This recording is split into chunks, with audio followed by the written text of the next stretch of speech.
मी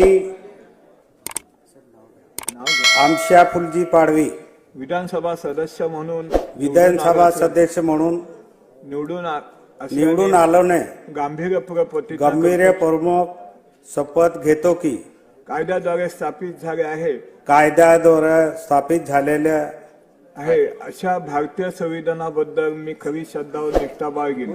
अशा कायद्याद्वारे संविधान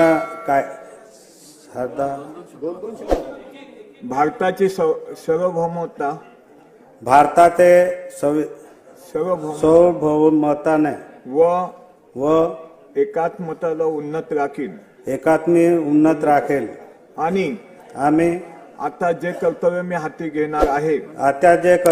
हाती घेणार आहे ते निष्ठापूर्वक पार पाडेल।